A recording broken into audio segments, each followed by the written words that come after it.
James, I want to thank you for coming in and well, for me, coming in your place of work Well, and you're letting welcome. us interview. You're welcome. For the audience here, give me your real name. All right. I'm James Allen Reed. James Allen Reed. When were you born, James? December 26, 1961. Okay. And what's your current, where do you live now? Live on 5th Street, 1640 5th Street, in the back in Inefficiency. Okay, it's in Portsmouth, Ohio. Yes, sir. Where are you from? I'm from Portsmouth, Ohio. Are you? Okay. Yeah, I was Have born you here. Lived here all your life? No, sir. Once I got out of the Navy, I started traveling around, became a traveling chef, basically, and just went from place to place. And Oh. till the family started getting older, and I came back here and found this place, and me and it seems to suit each other well. You know, That's it's the good. right size. I don't get overly frustrated, and That's good. getting up in years, I don't need anything more than what I've got right here. And where do you work right now? We're at your place of work right now. Oh, this is Port City Pub in Portsmouth, Ohio. Port City Pub, Portsmouth, Ohio. Let me ask you, where did you go to school? I graduated Portsmouth High School in 1979. I went from there to directly into the Navy 14 days later. Went to boot camp in Chicago, Great Lakes. Started out in B&E school, basic electronics and electricity. Had a little problem there with a friend that sort of lost his life because he didn't pay the rule or pay attention to the rules. So I jumped over out of electricity because I didn't trust myself around it after that, and jumped into the culinary arts.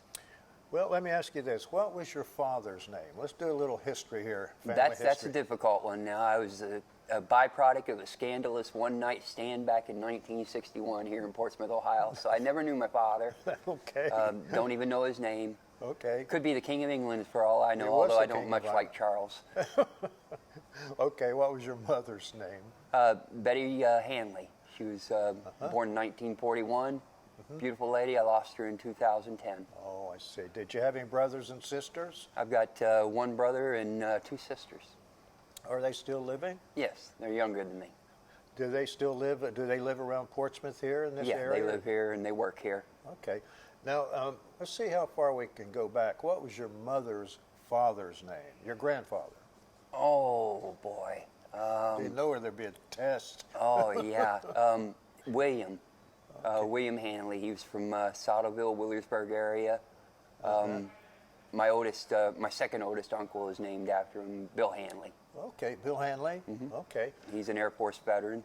Yeah, okay. Basically looked up to my uncles. One was in the Navy, 2 of them were in the Air Force. I chose Navy. But, you know, they sort of led the way. What was your grandmother's name? Cleo. Cleo. You know, Do you know her maiden name? she was born Cleo Hicks. Did you say Hicks? Hicks. Okay. Now, can you go back any further than that? Great-grandfather, great-grandmothers. I can only tell you that we're Irish. We come over from County Cork, Ireland, back in my great-grandfather's day. No, sir, I really can't recall what his name was. You know, Has anybody in the family done a sort of a heritage study? genealogical. Yeah, we had one member of our family do it, but I haven't had a chance to. You know, I know one of the names was Augusta Hanley. But I haven't had a chance to view it. Who was that family member that did it? Oh, that was my uncle, my oldest uncle, John. Okay, is he still living? No, sir. Okay. We lost him a few years back. If anybody wanted to look at that study, where would they find it? The gene. Yes, the genealogy. You got me. I think he went through the Mormon Tabernacle Church. They have a huge Okay. library. I think that's where he started and got a bunch of his information. Okay. So you graduated from high school in Portsmouth. Portsmouth High or Portsmouth West? Portsmouth High. Portsmouth High. I'm a Okay. Trojan. Okay. And 14 days later, you joined the Navy? 14 days later, I was on a plane heading to Chicago and joined the Navy. What did your mother think about you joining the Navy?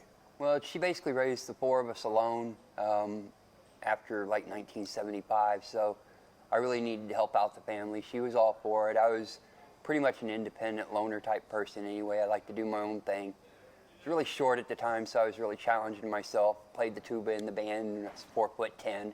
Okay. You know, I went to JROTC in my freshman and sophomore year in Owensboro, Kentucky.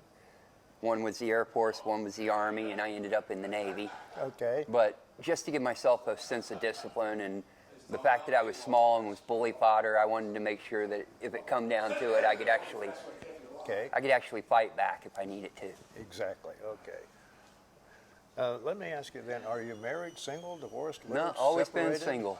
Always been single. Yeah, I wouldn't be good for the opposite sex. I like to travel around too much. Do you And have any- I let them know it too. Do you have any kids? No. Okay. No, I have no kids. Now, you're at Great Lakes, and what did you first enter into as your MOS, as your... It was a basic electronics and electricity school. I was going to be a electrician's mate. Okay. But like I said, there was a little tragic accident that happened in the class, and it just turned me away from electricity. One of your buddies died for that accident, you say? Wouldn't call him a buddy. We were classmates, and he was like 2 chairs down, and we were working with high arcing electricity, and he didn't take a piece of jewelry off. And when it arced to that piece of jewelry, and nothing you could do, you know. Right, okay. You could hit the chicken switch, but it was far too late. So that's where you did your basic training, too, at Right, Great Lakes. in Great Lakes. How long is basic training for the Navy there? Right then, it was almost 7 weeks. Okay. They teach you how to swim? We already knew how to swim. You do get into the pool, and they teach you how to float, basically. They teach you how to stay above the water, tread water for like 15 minutes at a time. And they teach you how to, if there's an oil fire on the water, they teach you how to splash it away and pretty much surviving a sinking ship. Okay. Well, I was on a ship that was designed to sink. We were just worried about coming back up. Oh, you know. that would worry you, wouldn't it? Yeah, it does. You don't much think about it, though, once you're inside. You're in a cylinder that's about 350 foot long, maybe even longer with the first one. And you really don't even think about it, because if you did, it'd drive you nuts. You'd be trying to get out. So you started out in electricity, but you moved to another MOS? Moved to Culinary Arts, went to MSA school in San Diego, California. That was about 6-7 weeks. And then I went and joined the fleet at Pearl Harbor. So 6 or 7 weeks you're in San Diego. You're learning how to cook and things like that for Right. the Navy.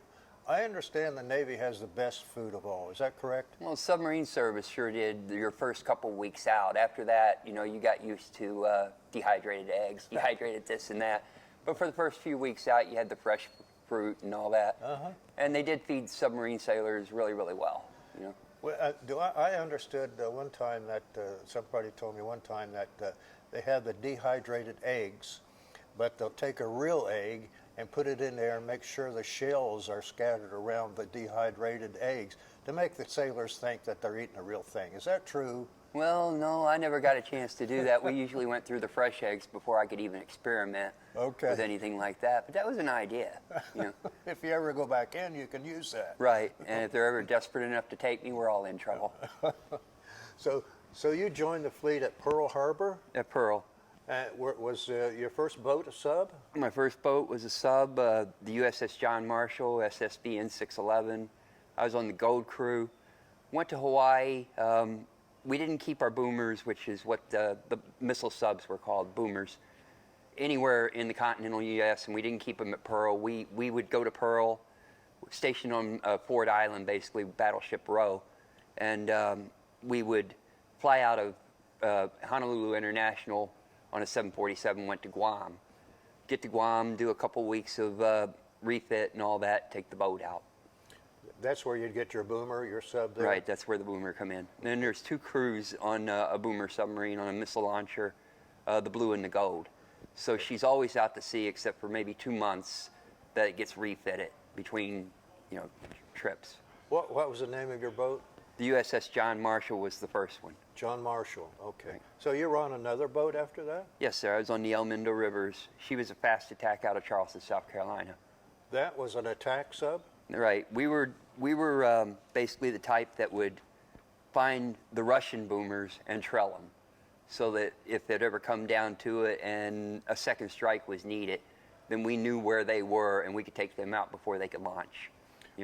What year did you say 14 days after What year was that you joined the Navy? 1979. 79, yeah. And then you were on a boat that was a boomer. That's where the missiles went. Did they ever practice shooting off those missiles while you? We did. We would go down near Australia and fire a dummy missile back toward Pearl Harbor. And you had a big old die circle in the ocean. And if you could come anywhere close to that, they considered it a kill, you know. And we hit our target. Did you? Yeah, they were pretty accurate. They were scary accurate. What that sound like when that missile's coming out of the tube like that? Well, the boat shakes a little bit because it's sub launch. It's not on top of the water, so you're down below basically 80, 90 feet. And the sub will shake a little bit, and then you'll hear an expanse of water, a swoosh sound where it's just pressurizing and pushing it up and out. Okay. So then where was your attack sub? Where did you pick up the? Out of Charleston, South Carolina. Charleston, South Carolina. Okay. As between those two subs, was there a favorite of yours, or did it matter? The boomer.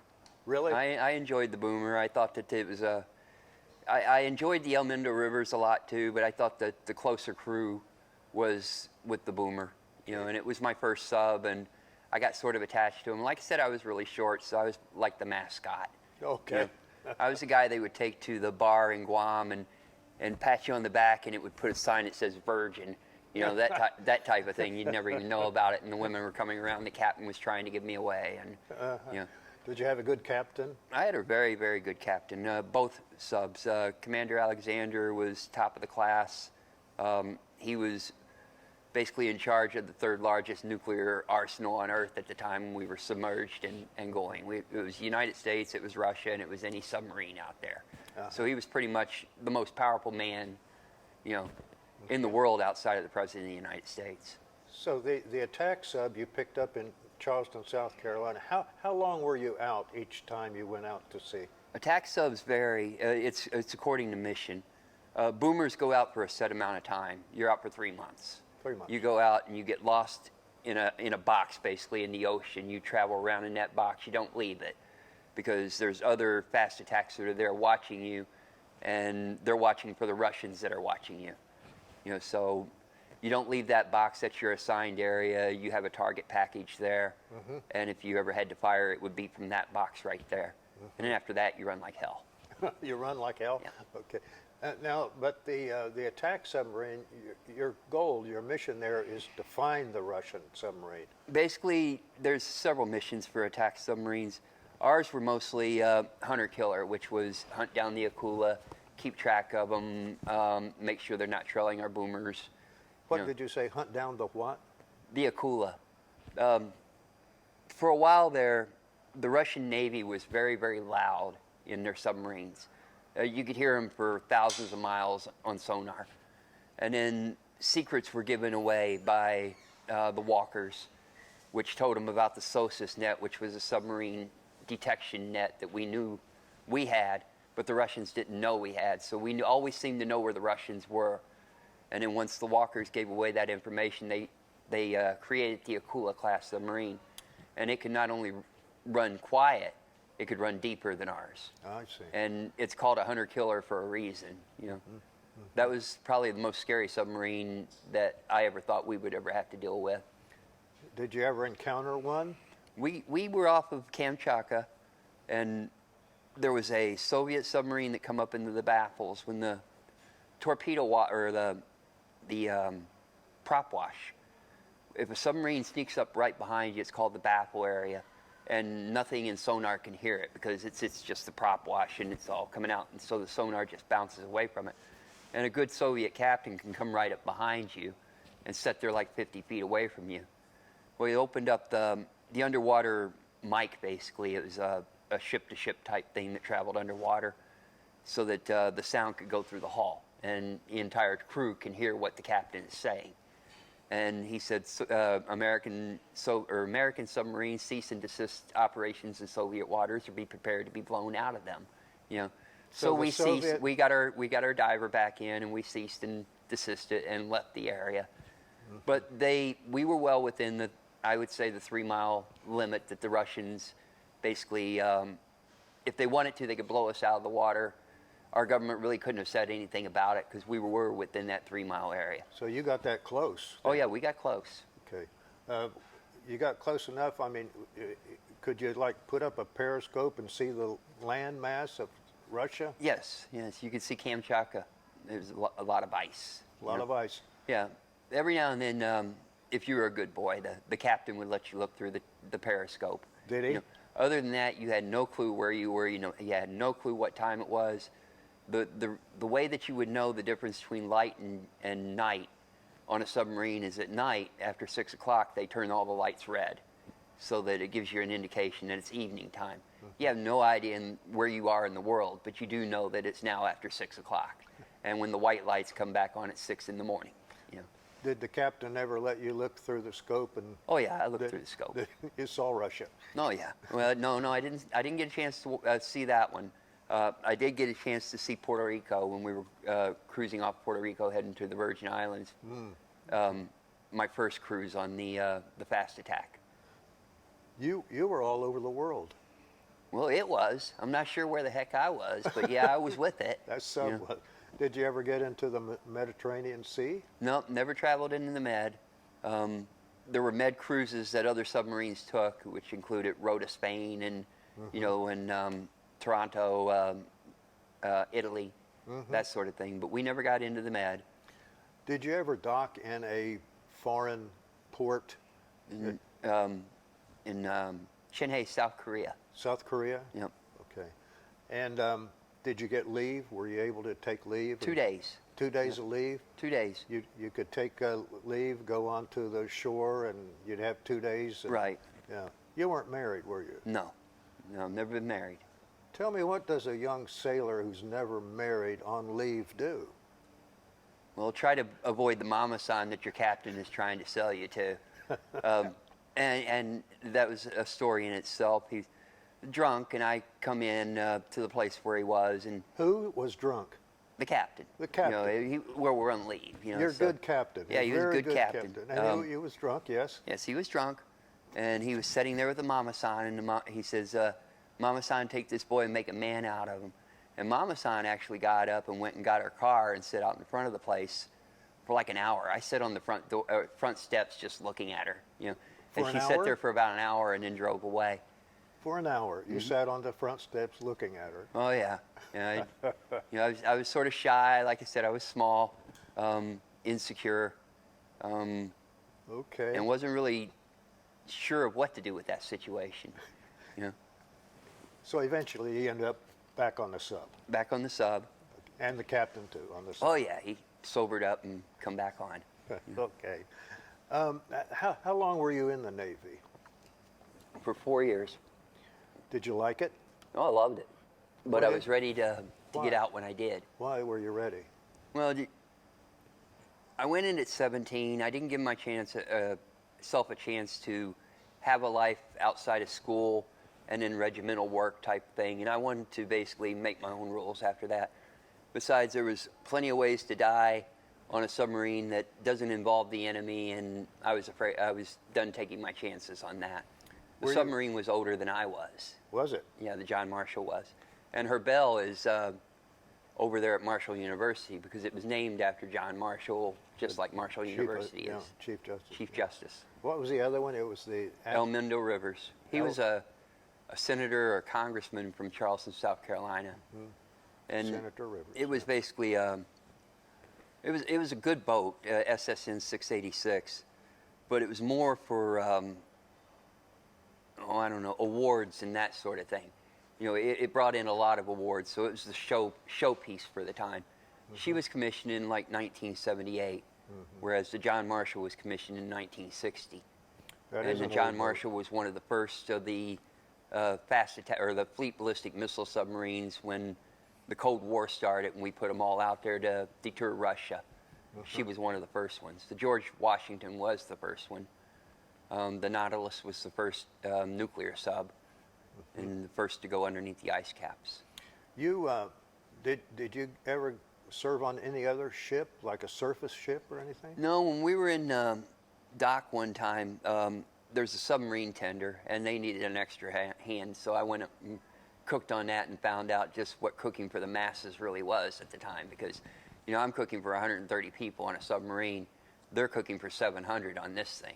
You know? Oh, wow. So it got me ready for what would be my career, working big parties, working big hotels, small mom and pop shops, you know, just basically staying busy in the culinary arts.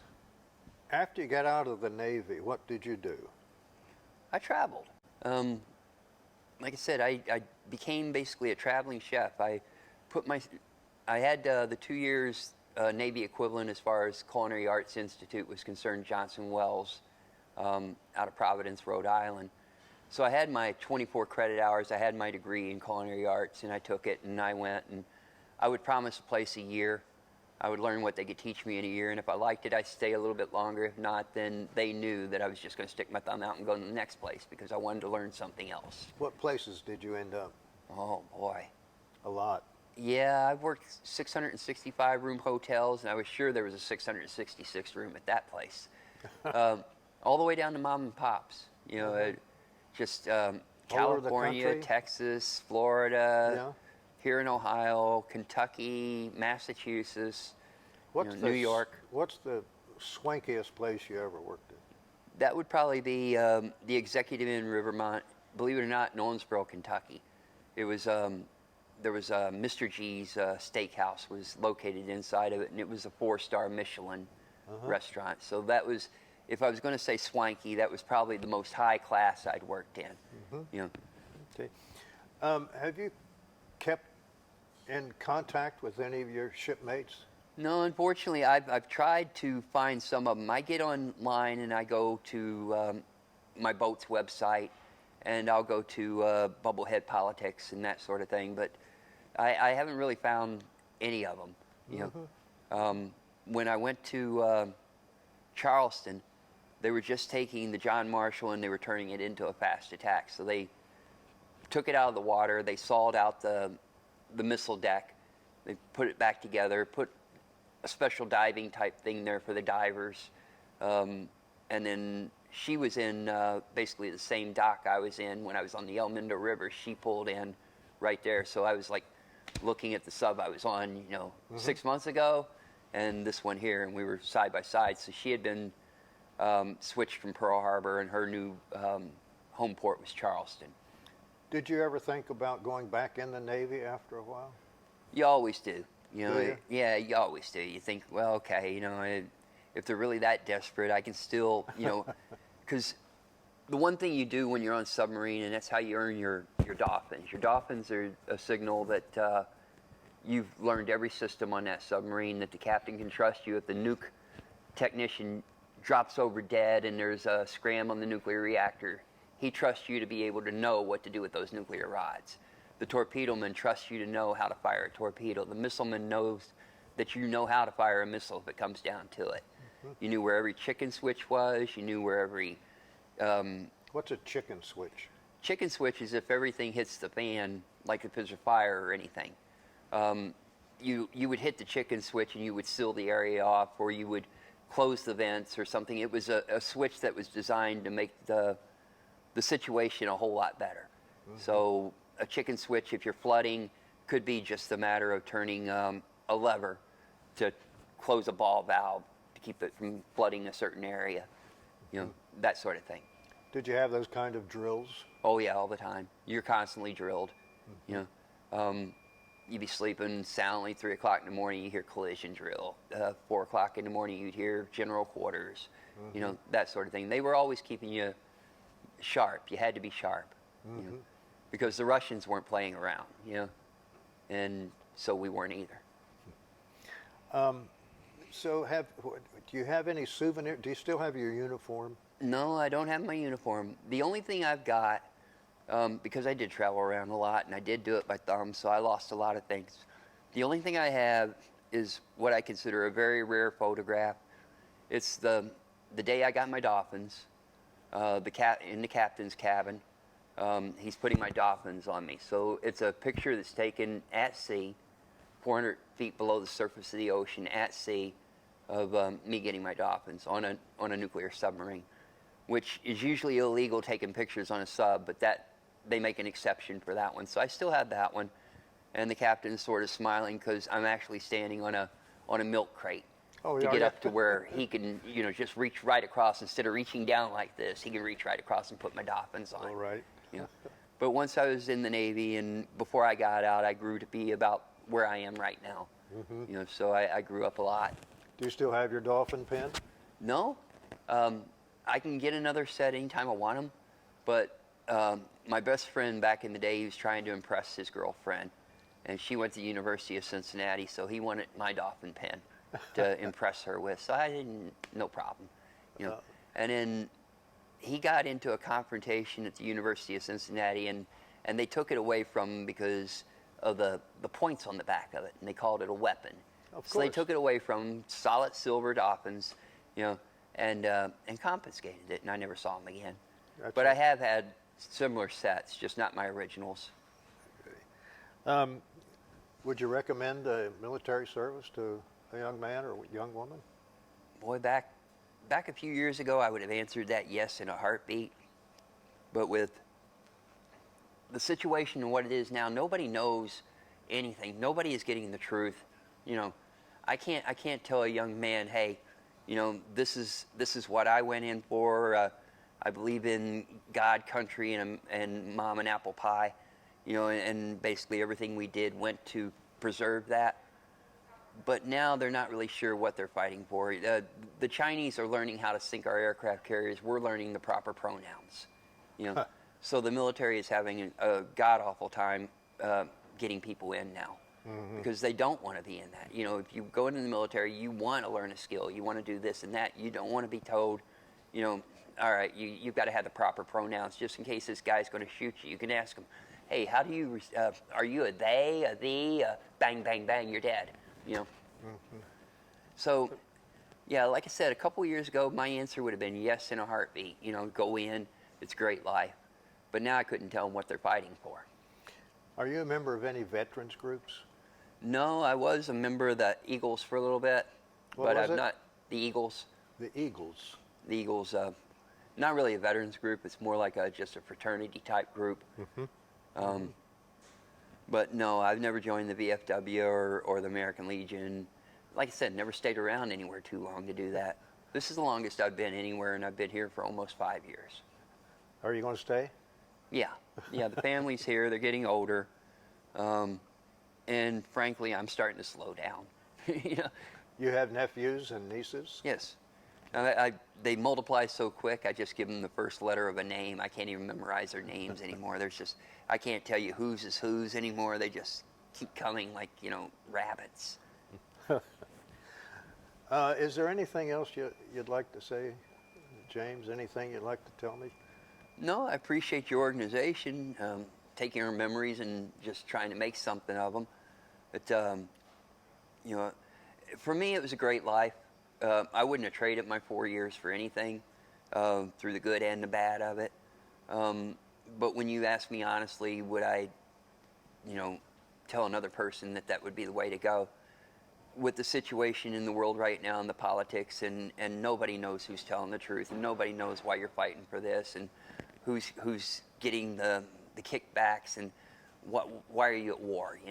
Is it just to lessen the population? Is it to do this? Is it I really can't say. I hope there comes a time again to where I can tell a young man, that the Navy or the Army or whatever would be great for you, because they're back to understanding what the military is all for. It's to kill. No ifs, ands, and buts about it. You're in the military to kill. You hope you don't ever have to, but you better know how when it comes down to it. Did you ever meet any famous people while you were in the Navy? Famous. No, I would say that the most famous person I met was the Master Chief of the Navy. The Master Chief of the Navy. Right. There's only one. He holds the rank of Master Chief. All of his chevrons are gold. But and highly respect it. He had been in like 30, 35 years, something like that, and he seemed to take me under his wing for a little while I was in Pearl, and he would seek me out for lunch and that sort of thing. I'd go to on Ford Island. I'd go to little airfield that they used to have there before the Japanese bombed the hell out of it, and play the jukebox, and he would sit there and have a grilled cheese sandwich with me. Okay. And I always thought that was awful neat that, you know, the Master Chief of the Navy was having a grilled cheese sandwich with a seaman, you know. And he's the only one in the Navy. He's the only, you only have one, right? Yeah. Yep. And there you are with a grilled cheese sandwich eating. Grilled cheese sandwich and a pickle. While you were at Pearl, did you see the Arizona Memorial? I saw that. I've been on it. You know, she's a solemn thing. The Battleship Rose right there. She's still actually leaking oil from her bilges 80 years later. It's still Arizona seeping. is still leaking oil. It's still seeping. And then, of course, it's the tomb of 1,300 men. So, you know, it's a solemn spot. And then on the other side of the island, you have the Utah that was sunk. Oh, yeah. That was the one that the Japanese thought was an aircraft carrier, but we had actually sunk it before they sunk it. You know, so, but she's still there. As a reminder, the Arizona and the Utah are still on the bottom. All the others have been cleared out. You know. Okay. Anything else? No? Do me a favor and lift the bill of your cap up. There's a shadow on you. There you go. You got him. There you go. Yeah. Thanks, James. Thanks a lot, buddy. You're welcome, sir. All right. I appreciate it. All right.